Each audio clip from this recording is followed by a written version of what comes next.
Hey everybody, as we're starting to get some participants in, just letting y'all know we will get started right at the top of the hour.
Hello, everybody, and welcome to part 3 of our 3-part series on the first 100 days of the Biden administration. I'm Scott Jones, CEO of Forest Landowners Association. I'm joined today by Linda Gable, our Vice President of FLA, Brian Johnson, a principal with the Vogel Group, who consults with FLA on tax issues and other issues of importance to private landowners, and Katie Moss, our Policy and Legislative Assistant at FLA. During this webinar, everyone will be muted. We would like to have time to answer questions. We're going to do it a little bit differently today. So if you've been on these webinars before, we've always waited to the end to ask questions. We will take questions right after Brian's presentation. Please post those questions in the Q&A box at the bottom of your Zoom screen, and we will get to them and answer them as best we can. The time allotment for this webinar is 30 minutes. If we do have questions queued up, we will try to address as many of those as possible. When I was thinking about the first 100 days of the Biden administration, I realized that it's been busy for everyone and every business sector, and most especially for the forest products sector. The disparity between lumber prices and stumpage prices has been dominating our concerns as private forest landowners, and it seems like the media as well. I don't know about your Google News feed, but mine comes up with an article about lumber prices every single day. And along with that, and equal of importance, are the recent announced plans by the administration to pass very large spending measures and to pay for those with increased taxes. So that definitely caused uncertainty and concern for us all. Here to help us better understand the proposals that are being made, the pathway and potential impact of these proposals is Brian Johnson, like I said, a principal with the Vogel Group in Washington, D.C., who consults with FLA on these issues of taxes and other issues of importance to private landowners. So, Brian, thank you so much for being here today. And I would like to say we look forward to your comments, but we look forward to hearing kind of where all this is going right now. Thank you, Scott. And thank you, everyone with FLA. Always a pleasure to visit with you again. Hope everyone's doing well right now. Yeah, I really am going to have to start changing my updates or move to a different topic to bring you guys some better news. Unfortunately, some of the proposals put forward by this administration are very large tax increases to pay for their infrastructure package. But before I delve into that, let's kind of level set on where we are. Recently, the COVID relief for restaurants, businesses, and individuals is now behind us. And Congress and the administration are turning their eyes toward ways to continue and stimulate the economy. If you look at job growth and job creation and economic performance, we are doing fairly well, all things considered, but there's certainly a goal of this administration to incentivize certain industries over others, promote certain policies over others.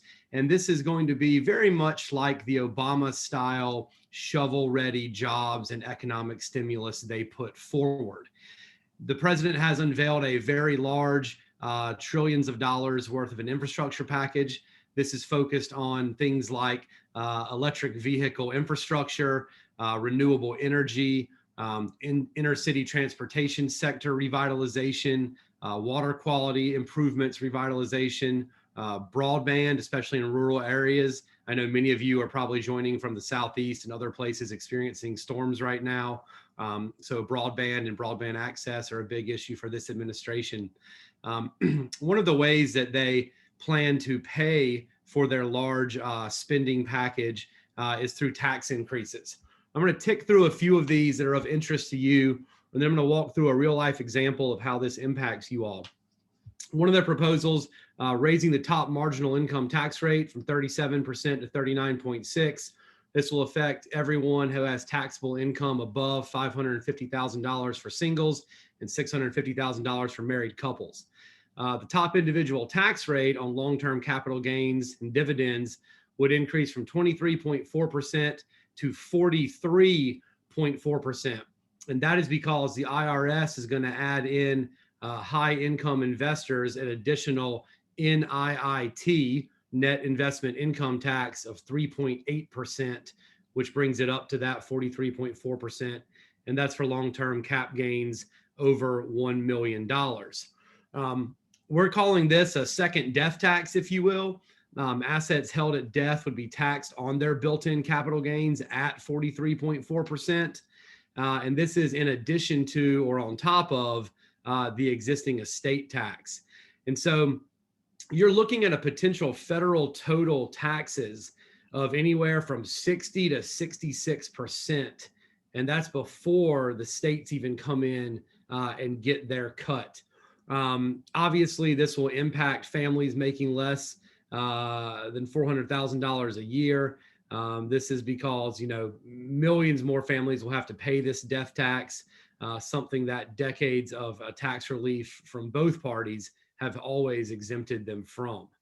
The new 43.4% cap gains tax also means that carried interest gains are taxed on that level.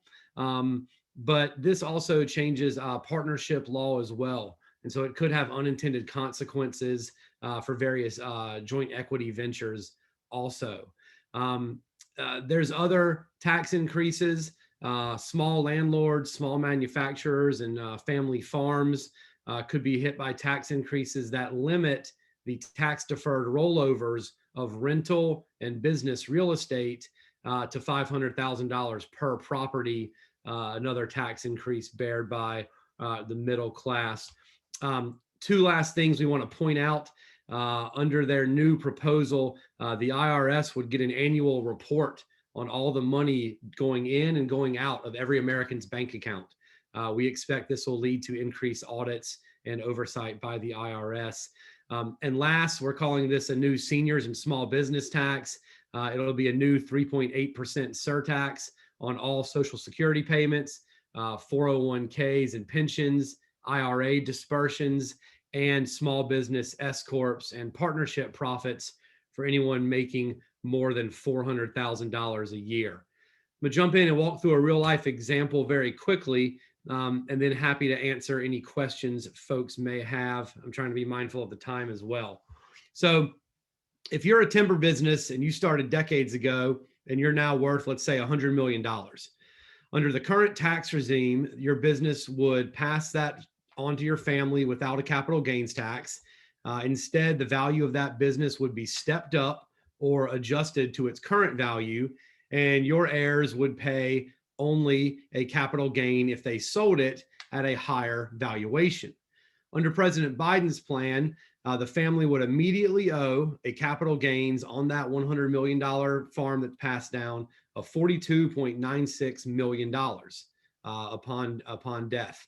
That reflects the cap gains rate of 39.6 plus the net investment income tax I mentioned of 3.8% minus the $1 million exemption. So that gets to your 43.4% total, the number that I mentioned earlier.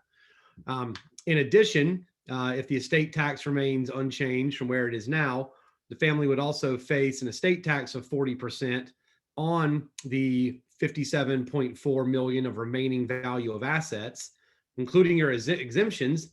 That's going to come to $18.13 million. So the combined estate tax and cap gains liability under the new plan would total $61.10 million. That results in a combined effective tax rate of just over 61% on that original $100 million asset. So you can see that we're talking about raising some serious money here. And these are proposals that we haven't seen in decades. Very, very high taxes, serious changes in tax rates. And these are things that I'm sure you're all concerned about. Let me hit the last point and then we'll open it up for questions. On the Hill, bringing it back from kind of big picture to micro picture, we're continuing to move forward with the Disaster Reforestation Act. We have had dozens of meetings so far with Senate Finance Committee and Ways and Means offices, and we're working with Congresswoman Terry Sewell's office to be our majority party lead, the Democratic Party lead in the 117th Congress. And on the Senate side, we're working with Senators Warnock, Senator Feinstein. We've had very good conversations with both of their staff. Senator Bill Cassidy is on Finance Committee and is very supportive of this issue. Of course, we still are very thankful and appreciative of the support from Cindy Hyde-Smith and Buddy Carter. But based on our feedback from last year, we're trying to find a Republican and a Democrat who are on Ways and Means and who are on Senate Finance, as we believe that will give us the best chance of passage if we get members from each party from the relevant committees to step up and lead these efforts. So hopefully sometime this month, we'll see introduction of that bill. And I know that the FLA team will continue to keep you all apprised of those developments. With that, let me conclude my section and kick it over to folks for questions. I see we have one. Did Brian say under the Biden plan, the IRS will get a report from banks showing what each individual actually deposits in his or her bank account every year? Yes. Yep, deposits and withdrawals. Brian, let me tee up a question that I know is on my mind. What's the pathway here? I mean, this is a lot of spending, and I know that we've seen budget reconciliation used as a tool within the Senate to move packages like this that can't really garner bipartisan support. But what's our pathway, maybe even timeline on this? Yeah, absolutely, Scott. So the soonest this could get past the Senate, just the policy side, would be the middle of the summer. I think timeline, you're probably looking at Congress trying to wrap all this together in some kind of package prior to the September 30th into the fiscal year. Also on September 30th is when some infrastructure provisions from previous legislation expire. So they will have to deal with that. Now they could get a deal together potentially before then, but what we could see is them run up to that deadline, pass some short-term extensions and kick the can down the road to buy some more time for negotiation. You asked a good question about kind of pathway as well. The House, with a very slim margin, can pass any of these measures with party votes only. The Senate side, it's much different. Typically, these would have to be passed with a 60-vote threshold. They can get around that with something called budget reconciliation.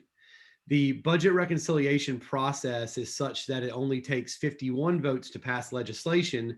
And assuming Joe Manchin sides with his Democratic colleagues, Vice President Kamala Harris, as the 101st senator, can come down to the floor and cast that tie-breaking vote.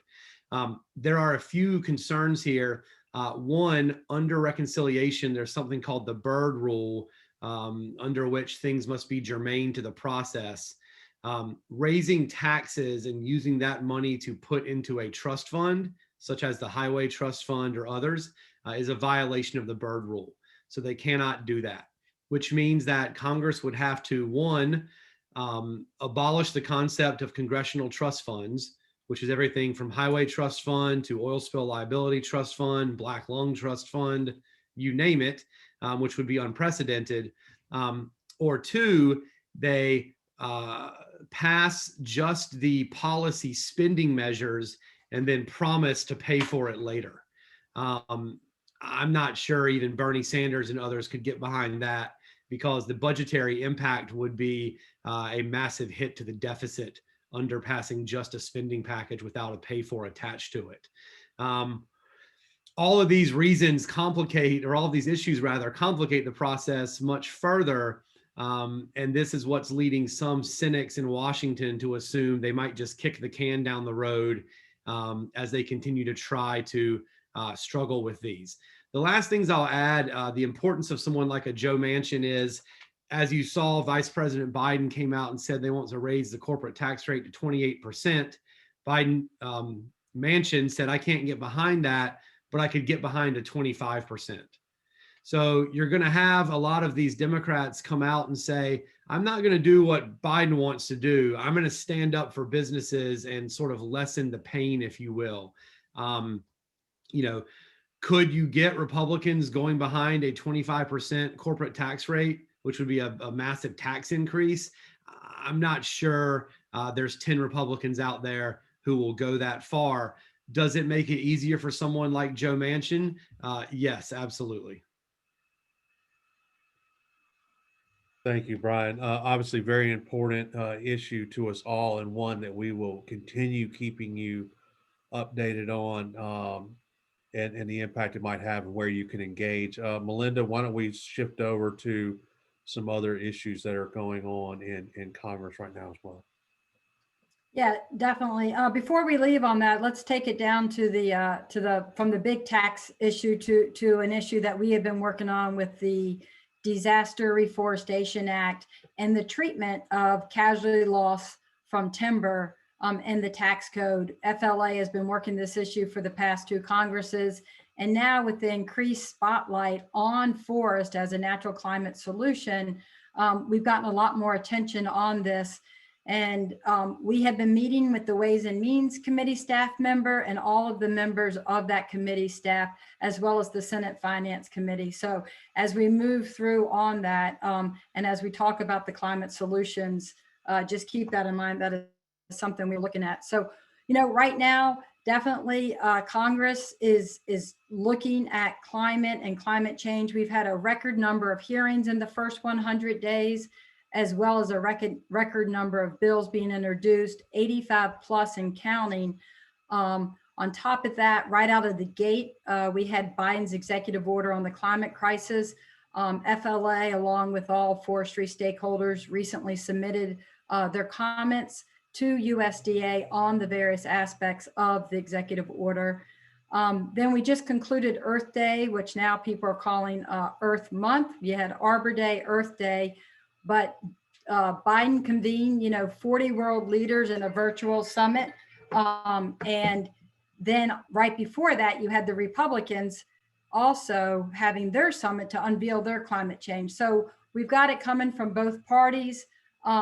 A lot of the discussions around the policy and the bills do deal with agriculture and forestry as the nature-based solution for absorbing and addressing the climate solution. Specifically, they're looking at how to engage producers. So you might start hearing this about producers meaning farmers and forest landowners. How can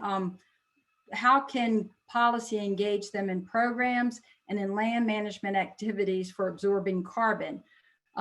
So as we look at all the bills being introduced, what does FLA look at and how do we focus our attention? We want to make sure that the concerns of FLA members, forest landowners who by and large are managing their forest land for timber markets and for the long-term use of your forest land, and how does it fit within our core principles and the various policies that are being discussed. So obviously markets are a critical piece of the equation when it comes to forest, and when it comes to forest playing the most significant role they can for climate. So we are looking at the role of markets and how can there be more incentives for builders to build in the built environment and acknowledge that carbon that goes from when you're growing your forest to when you have timber to when you cut that timber to go into the built environment. A lot of the policies also we're looking at deal with landowner tax credits. How can you receive tax credits for what your land is doing? How do you account for a ton of carbon sequestered by your forest? And then just how to improve the private market and public carbon market. So are there areas where USDA and other areas are going to start trying to have programs that can encourage landowners to participate. I will note, there's a lot, I said 85 bills. We still could be a long way before a package gets put together or before bills move individually. There's different ways that we're going to see climate legislation move forward, and how that is still remains unclear. So I think the takeaway is there's a lot that is happening. We are very engaged, as are a lot of the forestry stakeholders, making sure we're representing your interest and your ability without new regulations. Let the private market work where it is working, and also make it easier for you to access markets and still continue to grow your forest land and your timberlands. So I'm going to leave it at that. And if there are any questions, happy to take those. Great. Katie, why don't you go ahead and tell us what's going on with on the regulatory side with endangered species and at-risk species? Yep, absolutely. And I apologize in advance if my video or audio gets a little glitchy. The weather is not looking great in Alabama right now. Just gonna warn y'all ahead of time. But yeah, so quick regulatory update. First things first, red cockaded woodpecker. I'm sure that many of you have been keeping track of, or were even a part of, FLA's red cockaded woodpecker work over the years. As most of you probably know, last year, red cockaded woodpeckers were proposed for downlisting, which is great, but the proposed 4D rule that would provide that regulatory framework for the species' new status didn't really allow much more flexibility for landowners than they had when the RCW was listed as endangered. So after receiving over 200 public comments, 40% of which came from FLA's realm of influence, we were told by Fish and Wildlife Service actually last week that they will be discarding that proposed rule and releasing a new one hopefully in the fall. So that this is a major win for landowners in the Southeast, and we're definitely excited to keep working with the service and make sure that we're providing that private landowner perspective as they work to rewrite this rule. Next is the Sewanee alligator snapping turtle. So this snapping turtle, which is specific to, I believe, South Georgia and North Florida, was recently proposed for listing as threatened under the ESA. And I'm sure that many of you may be wondering, why is this really important for FLA? Well, really, it's because we really like the 4D rule. The 4D rule associated with the listing of this turtle relies heavily on state-approved best management practices, which means that landowners can still use pesticides, herbicides, build trails, bridges on their property, conduct maintenance and other forestry activities, as long as they're implementing and following these state-approved best management practices. We're really happy about this. This is the route that we want the service to take in future listings. And so we're actually working right now to try to get some Fish and Wildlife folks from the Northeast Florida field office out on some private land to see some of these best management practices in action, and to really help them see that private landowners manage their land and their forests and waters really well when they're given the flexibility to do so. Then moving right into how FLA is staying involved. So I just want to briefly touch on some of the things that we've been up to since our last webinar. Most recently, we responded to USDA's request for information on how to best implement climate smart ag and forestry practices and programs. This was spurred by Biden's executive order on tackling the climate crisis at home and abroad.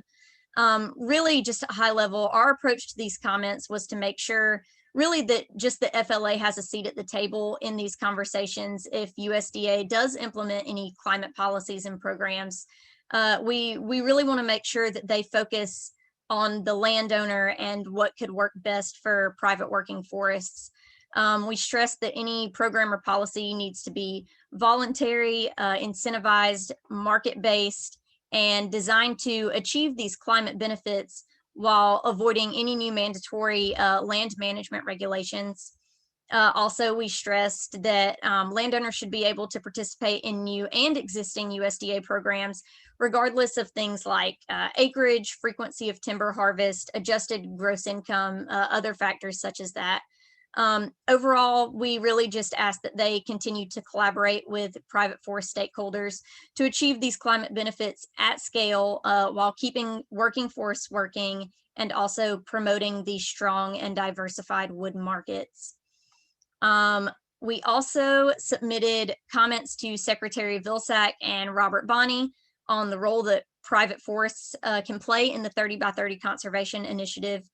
Just to touch base on that from our last webinar, that 30 by 30 initiative is to conserve 30% of lands and waters in the US by 2030.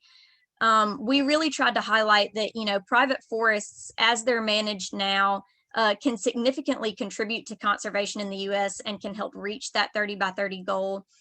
You know, private forests are actively managed to provide a whole range of ecosystem services for species, wood products, carbon storage, clean air, clean water, all of that, you know.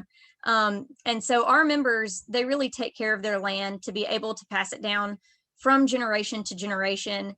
And so it only makes sense that that land could be considered conserved.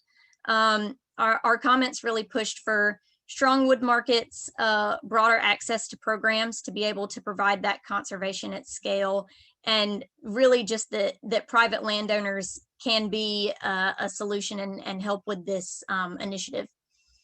And then lastly, we recently mobilized our state engagement teams in 5 states in the Southeast. We had a really good kickoff meeting. Everybody is eager to get started on our policy efforts, and we're looking forward to that. But definitely, if you are interested in getting involved in a state engagement team, please reach out to me or Scott or Melinda. Our emails are at the end of this webinar. So yes, definitely feel free to reach out and we will be excited to have you. And with that, I will turn it over to Scott. Yeah, thank you, Katie. And you know, you heard Katie said that we launched these set to go teams in the Southeast. We're looking to launch some teams. We really need one in Oregon, Pennsylvania, West Virginia are 2 areas I'm concerned with as well, and Maine would be a great place to get one going. So I know we have folks on the call here today on the webinar from those areas. So we'll be reaching out to you. Just kind of heads up that we're going to need your help. This is really respectful of your time, but it's like I told the set to go teams on the webinars. I know all of you and I know I can call on you, but I can't call all of you right when I need you. So I need to know that you're kind of watching and waiting for that email of when to get engaged. Speaking of getting engaged, we do plan to have our National Conference of Private Forest Landowners in Williamsburg starting on June 16th. Everything is looking very positive for that happening.